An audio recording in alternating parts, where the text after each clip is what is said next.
What's good? What's good? I'm back. Yours truly, one and only Paul Pickett, host of the Paul Pickett Podcast, aka Triple P, aka the Common Sense Podcast, your source for music, sports, politics, world events, and much, much more. Today, I'm going to react to a video of the Odd Couple talking about it's a tad bit old, but it was talking about Caleb Williams. I guess his team was basically putting it out there that whoever drafted him, they wanted a percentage of ownership for Caleb Williams to play on that team, which is really crazy to think about. Before we get into that, though, let's give you a word from promopalace.biz. Music marketing and promotion? Then look no further than Promo Palace LLC, your one-stop shop for all music promotion services. Services include Spotify playlist pitching, YouTube video promotion, record pool promotion, blog placements, radio airplay promotion, SoundCloud promotion, and much more. With over 2,000 customers and over 10 years of experience in online promotion, Promo Palace LLC is a company you can trust. For more info, please go to promopalace.biz. See you there. That's right. You heard a beautiful lady. If you need online marketing promotions for your music product, brand, or services, please go to promopalace.biz. Also get 15% off music promo at promopalace.biz. Use coupon code Labor Day 2023. Also, there's another one out there we just created for Halloween. Happy Halloween 2023. We'll also get you 15% off site-wide on promopalace.biz. All right, let's get into it. The Odd Couple. Williams, the presumed number one pick, the defending Heisman Trophy winner, the quarterback out of USC, who is fantastic. The story is that he wants whatever team drafted him or drafts him to give him partial ownership of the team.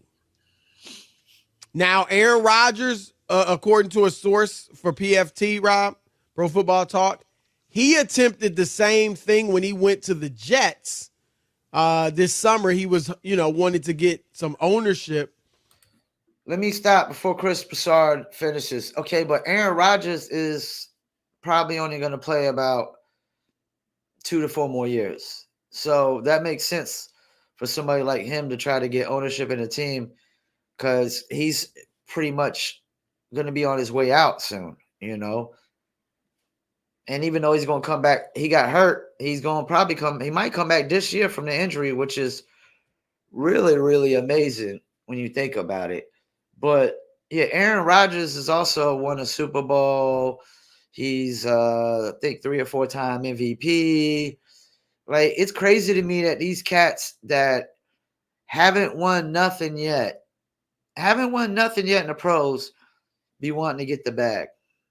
These athletes are so fucking entitled, man. And the owner shut that down. Now, it's not clear from the reports out there if this is against the collective bargaining agreement. I would think it is. I don't know how you can be an owner and a player. Right. Rob G has some because I remember when Michael Jordan was the owner, had ownership in the Washington Wizards, and then wanted to come back and play, and he had to give up that ownership. They made Magic do that. Magic had to sell his shit. Didn't he have to sell his, Chris, to come back? Well, I got the answer for you guys. According to an article in Forbes, this was published back in 2017, actually. There is no rule that outright states an NFL player cannot own the team or part of the team. However, due to salary cap restrictions, it is extremely unlikely because the owners would allow it. Well, yeah, you couldn't. Thank you for that, Rob G. And not even just that. Before they go in on this, could you imagine being like a 10-year vet and some rookie comes in and gets drafted and gets a percentage of ownership, and now he can tell you what to do? Now he's one of your bosses. That ain't gonna work. Once again, this is a sense of entitlement. And how do I know athletes are entitled? Because I went to Douglas Byrd High School, and Douglas Byrd High School was a football school.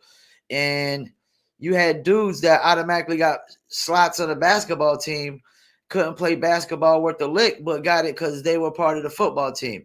You know what we call that? Entitlement. I'm surprised there's no rule. They probably have just thought it was so out of bounds that there's no way it would even come up. And also, Rob, the thing that makes it really hard to do is, I mean, there are other issues, human issues, but just from a financial standpoint, you got a salary cap. There's like, you can't, that would, I mean, that would, you talk about like going over the cap. If a guy has ownership of the team, how do you even calculate that? Exactly. It wouldn't work, Chris. You're 100%. And it's double dipping at that. Right. Let me tell you something. Caleb Williams is an unbelievable talent.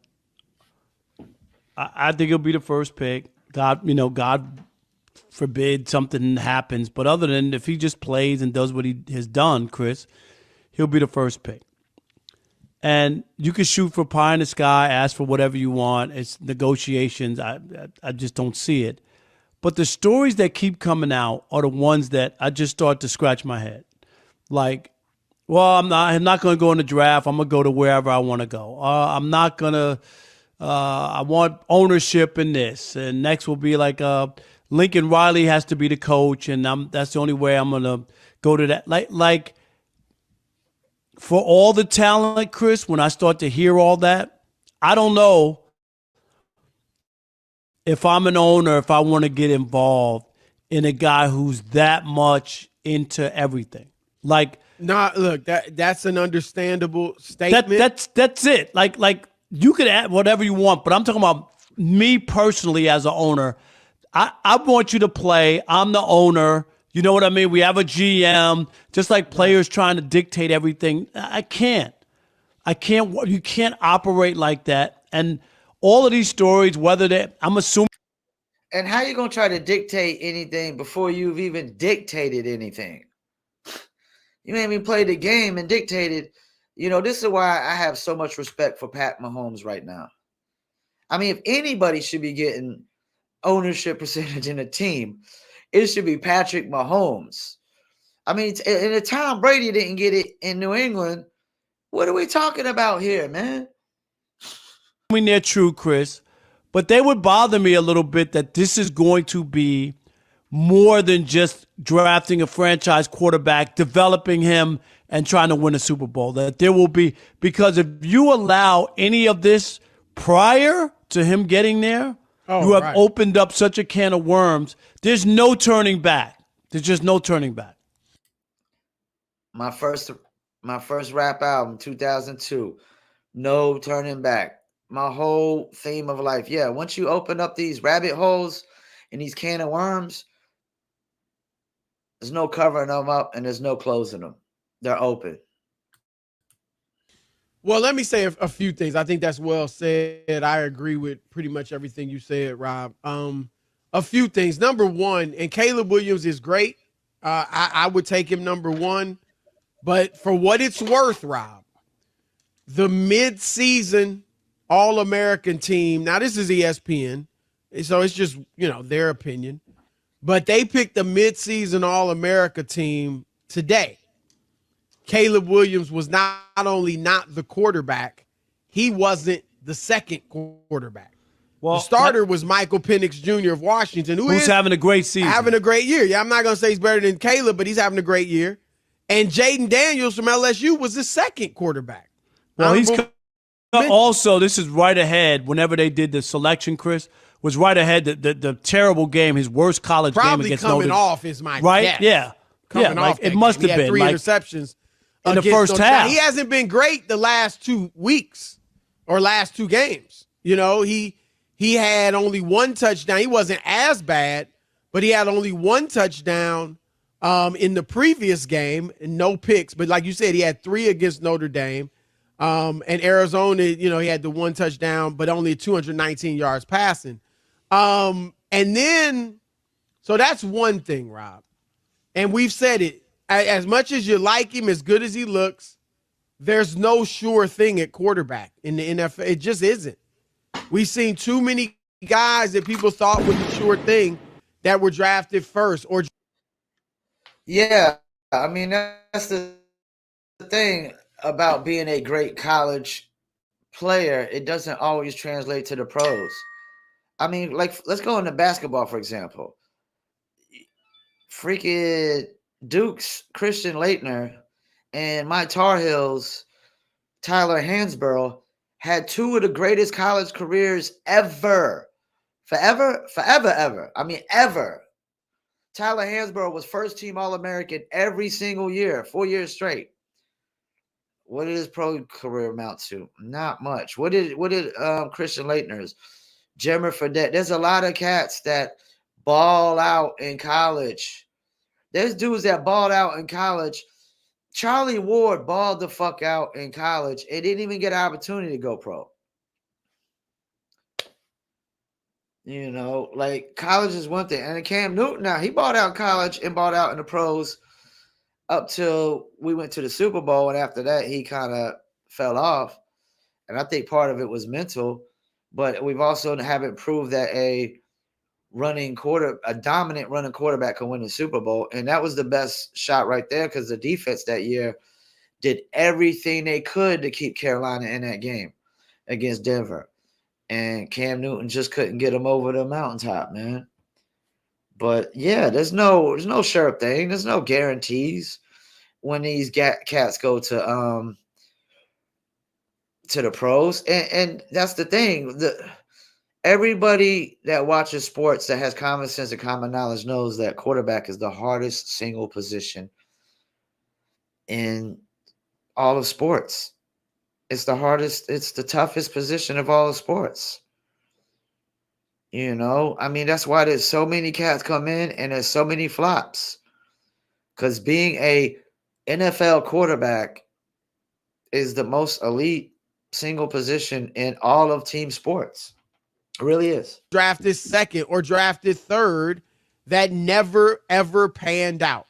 So we don't know what we're going to get from him. But beyond, you're right. Like, the bottom line is Caleb Williams needs to just be focused on being the best quarterback he can in the NFL, Rob, because the jump from college to NFL is obviously a huge one for a quarterback.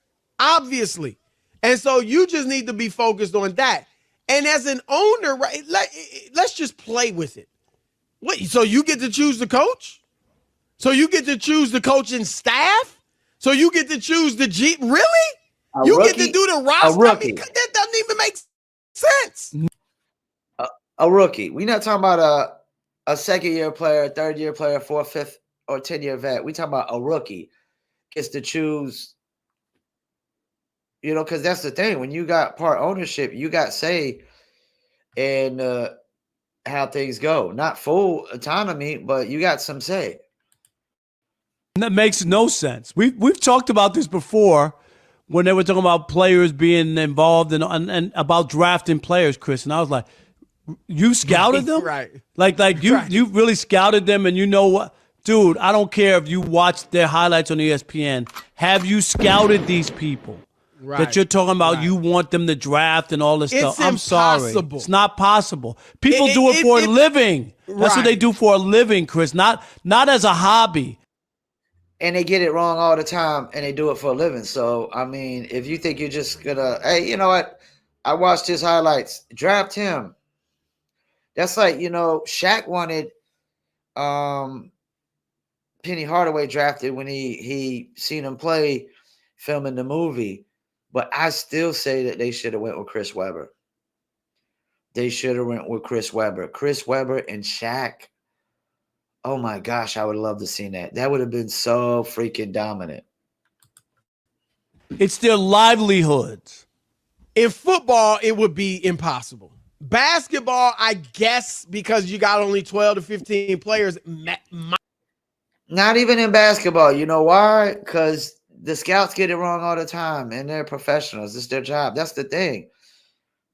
Making that jump from college to pros, it's a whole different thing. You got dudes that been in the league for 10 years, been working out, lifting weights, and building a frame up, man.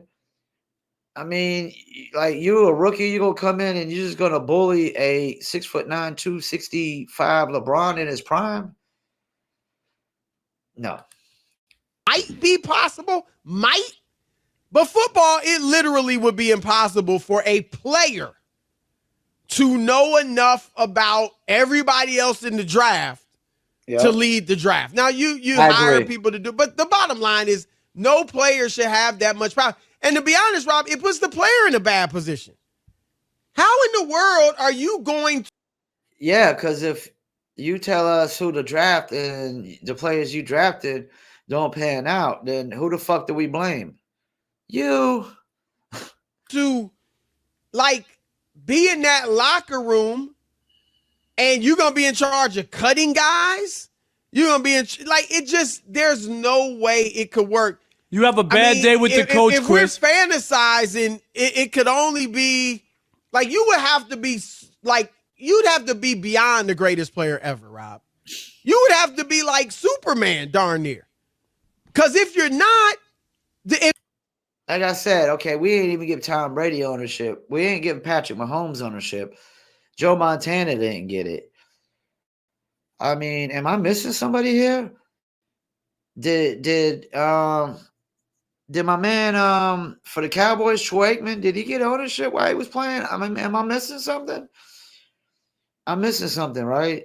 I mean, did Lawrence Taylor get ownership for the Giants? I mean, I must be missing something because Lawrence Taylor was a guy out on the football field.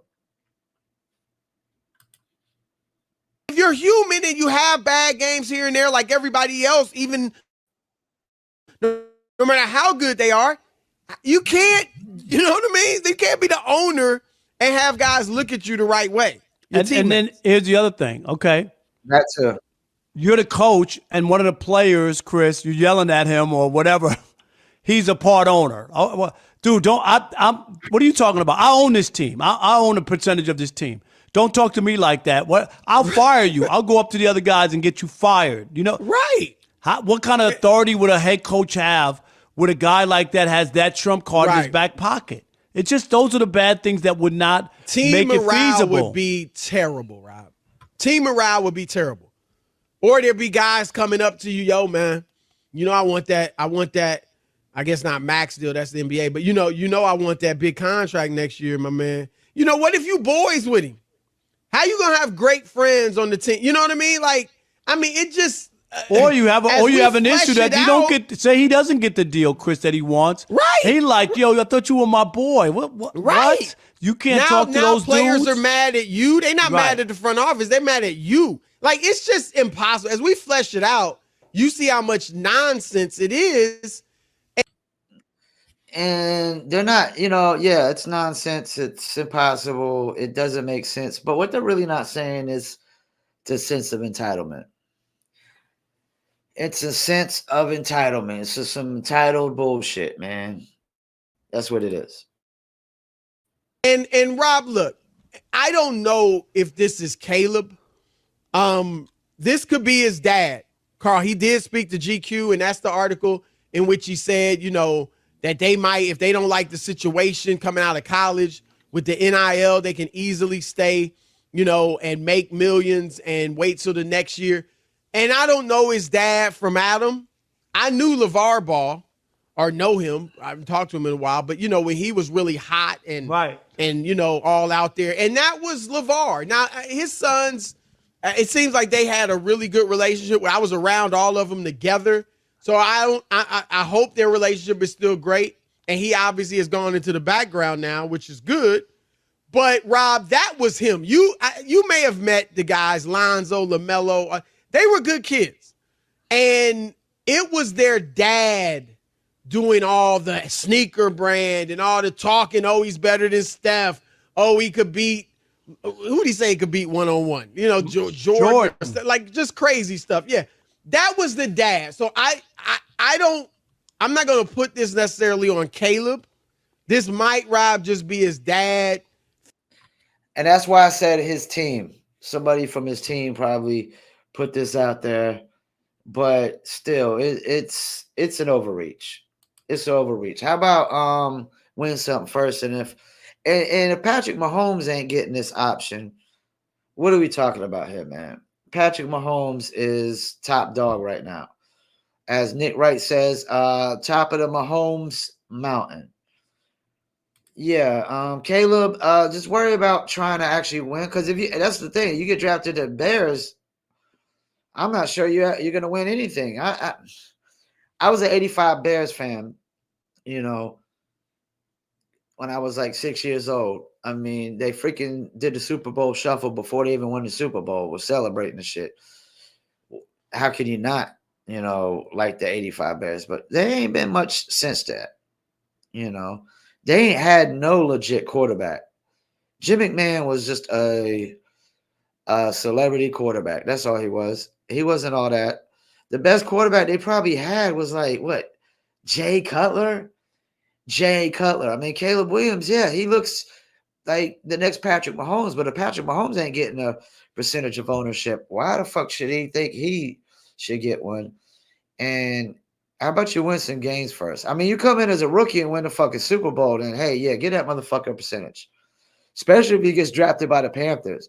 Because the Panthers could be getting number one pick, which I don't know that they'll pick a quarterback because they drafted a quarterback last year, Bryce Young. But if they were to draft a quarterback and trade Bryce Young, then and he wins it like first year, yeah, get that dude a percentage of the fucking Carolina Panthers. But barring that, what are we talking about here, man? We're talking about entitlement. So once again, I want to thank you for tuning in to another episode of the Paul Pickett Podcast, and I'm out.